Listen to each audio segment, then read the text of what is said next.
Hey, DirtFarmerJay here from DirtFarmerJay.com. You know, whenever you go to glue up a couple of carcass pieces or pieces of plywood and try to get them together, you only have a couple choices. You can use L angles like this. You can try to do bar clamps and that sort of thing. But what if there's an easier way? And there is. Stay tuned and I'll tell you all about it.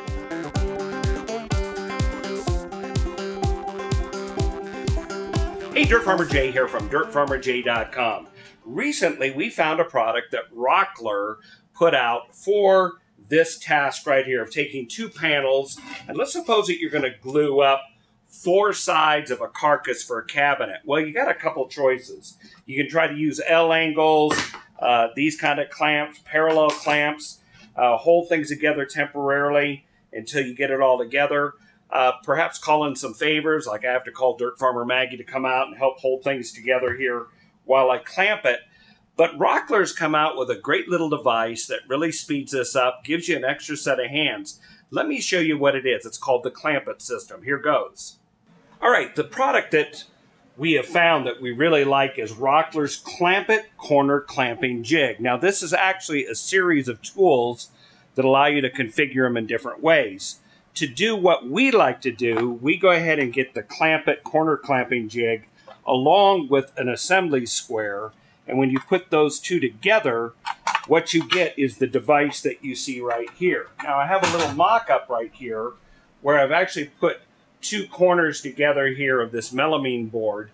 And I'm going to go ahead and spin this around so you can see how this is working here, okay? So if you take a look,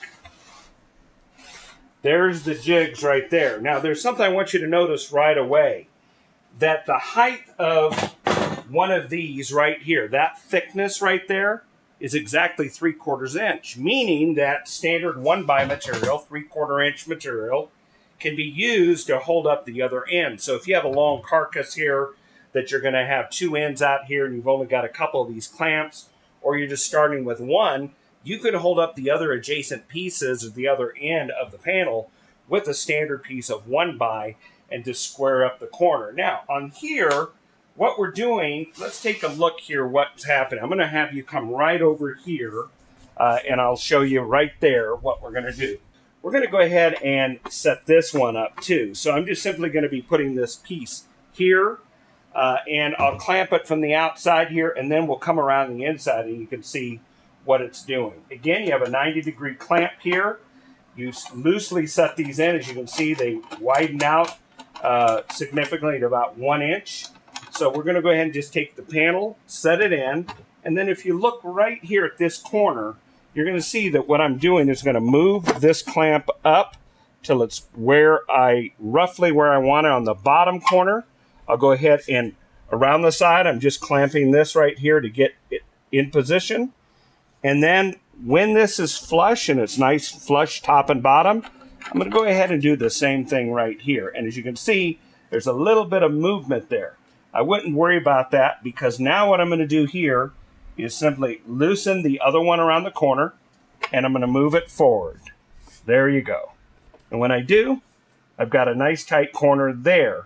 And that's what really matters. We'll adjust this one in a moment. Now you can see, if you go around the inside and look right down in here, both surfaces are clamped tight against that 90-degree form, and so it is on the other end as well.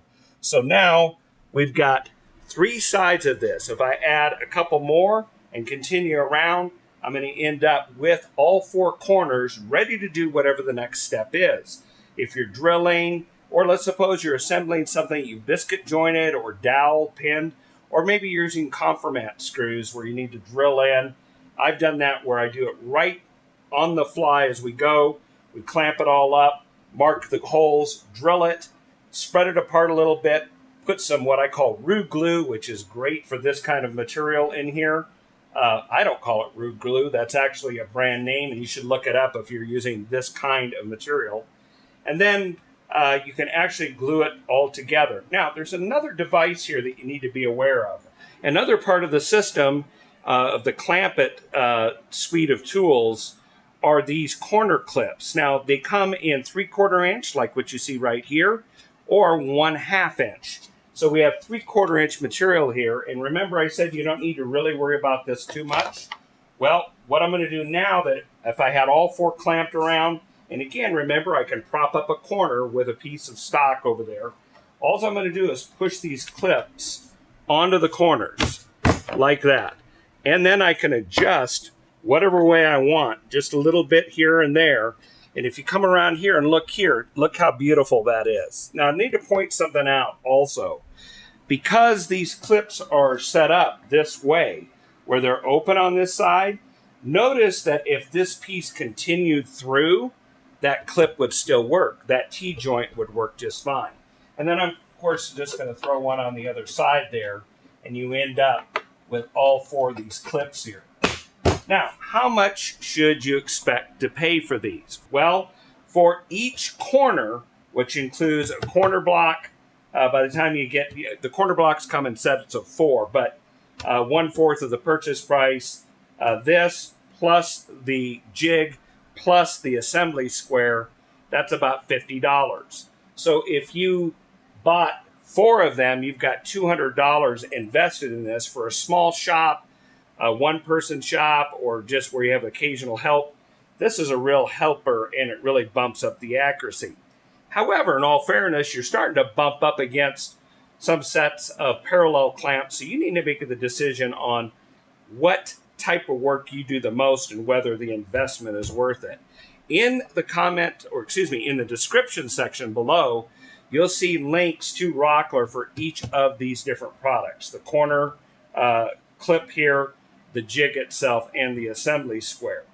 Now, another thing I need to mention to you is how to assemble the assembly of the square to the jig. So let me walk you through that quickly. All right, so when you get one of these, this is the retail packaging. It's bolted onto the card, literally these bolts and nuts, which you're going to use to affix the assembly square onto it. When you pull that off, you now have the card, which, by the way, I want to show you something really quickly here. Here's a nice little alternative use for these by reversing one forward and one backwards. You can also use this to stand a panel up on edge to work on the edge of it, fixing something, shaping it, or whatever it might be. So another alternative use. It's very nice. But now let's, what you're going to do here is to set this up, is pull this apart, place this here. Note that the holes that are in the square right now are not what you would use to hold this clamp down. You actually have to run a point down through these captured nuts to find the hole, drill an appropriate size hole, put the bolts back through the top and bolt it together, and now you have a really nice assembly jig.